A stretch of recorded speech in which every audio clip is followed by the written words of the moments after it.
হরে কৃষ্ণ। জয় নিতাই, জয় গৌর। সকলে ভালো আছেন? সন্ধ্যে 6:30 থেকে রাত্রি 8:30 পর্যন্ত ফোন খোলা। যারা দীক্ষা নিতে ইচ্ছুক তারা অবশ্যই আমাকে ফোনে যোগাযোগ করবে। আমাদের বাড়িতে একটা জিনিস থাকতেই হয়, ছোট হোক বা বড়, আয়না। এই আয়না ছাড়া কোনো বাড়ি কিন্তু থাকে না। এই আয়না আমাদের কাছে একটা বিরাট ভূমিকা পালন করে। আয়নার দ্বারা আমাদের যে রূপচর্চা, শৃঙ্গার, সিঁদুর পরা, টিপ পরা, শাড়ি পরা, সেইগুলো আমরা আয়নার মাধ্যমে দেখতে পাই। আয়না আমাদের জীবনে একটা বিরাট ভূমিকা পালন করে। অনেকটা জায়গা জুড়ে আছে আমাদের এই আয়না। আয়নার একটা বিরাট কাজ আছে। তবে আয়না ঠিক জায়গায় না রাখলে, ঠিকঠাক ব্যবহার না করলে, সেটাও কিন্তু সংসারে ক্ষতি হতে পারে। এই সমস্ত জিনিস নিয়েই আমাদের একটা সম্পূর্ণ সংসার। তো ঠিক জায়গায় আয়না রাখতে হয়। বাড়িতে 1 নম্বর কথা এবার আমি শুরু করি। বাড়িতে কখনো ভাঙা আয়না রাখবে না। এটা সকলে মায়েরা জানে, আর বলার দরকার নেই। সকালে ঘুম থেকে উঠেই ছেলে বা মেয়ে কেউ আয়নায় প্রথমেই নিজের মুখ দেখবে না। না, সকালে ঘুম থেকে উঠে ভগবানকে দর্শন করে প্রণাম করবে। সেটা যদি সম্ভব না হয় তুলসী মহারানীকে দেখে, সেটা যদি সম্ভব না হয় সূর্য নারায়ণকে দেখে, সেটা যদি সম্ভব না হয় নিজের স্বামী এবং পুত্র বা কন্যার মুখ দেখে তোমরা উঠবে। সেটাও যদি সম্ভব না হয় নিজের 2 হাত এইভাবে বইয়ের মতো করে নিজের 2 হাত দেখে তোমরা প্রণাম করে দিন শুরু করবে। আয়না কিভাবে রাখতে হয়?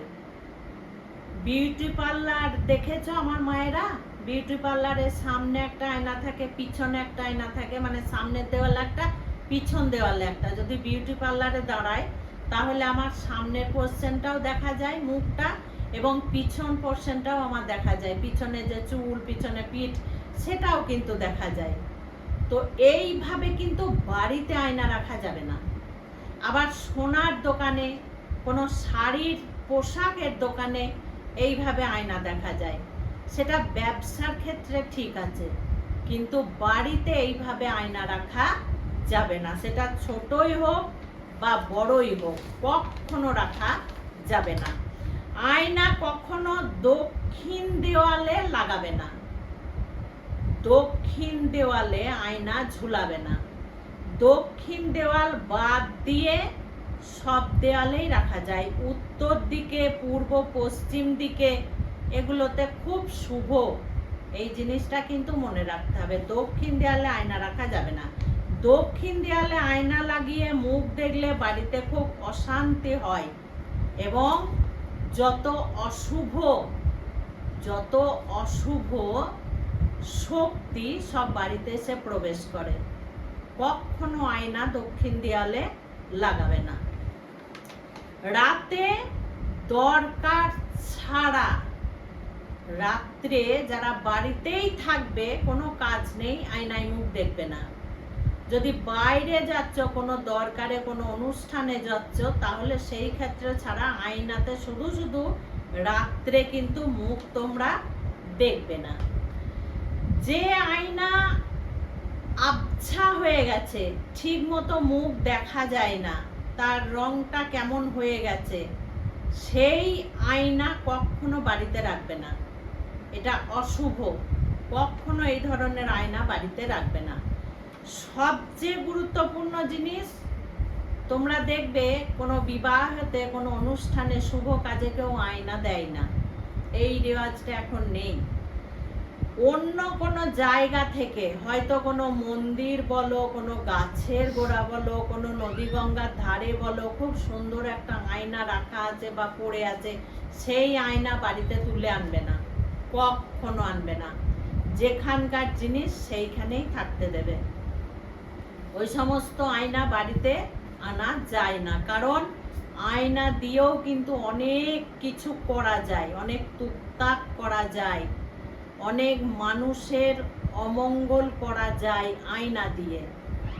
আয়নাতে তার সেই যে ব্যক্তির ক্ষতি করা হয় সেই ব্যক্তির ছবি আয়নার মাধ্যমে দেখিয়ে অনেক কাণ্ড কারখানা করে। যারা খারাপ লোক, যারা মানুষের খারাপ করে, তারা কিন্তু করে।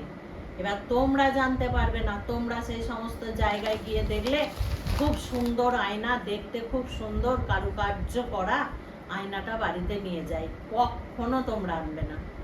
এবং বাড়িতে পুজো যখন হয়, যে মা কালীর পুজো বলো, মা দুর্গার পুজো বলো, সত্যনারায়ণের পুজো বলো, তোমরা যে আয়নাগুলো দাও ঘটে যখন তর্পণ করা হয়, পুজো অর্চনা করা হয়, মন্ত্র করা হয়, তখন যে আয়নাগুলো তোমরা দাও সেই আয়নাও কিন্তু বাড়িতে ভুলেও রাখবে না। সেই আয়না সকল জিনিসের সঙ্গে নিয়ে গিয়ে আয়নাও কিন্তু বিসর্জন দিয়ে দেবে।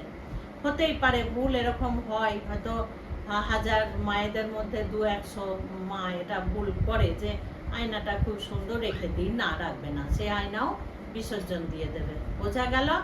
খুব ভালো থাকবে, সুস্থ থাকবে, এইভাবে প্রত্যেকটা ভিডিও দেখতে থাকবে। আজকে আসছি।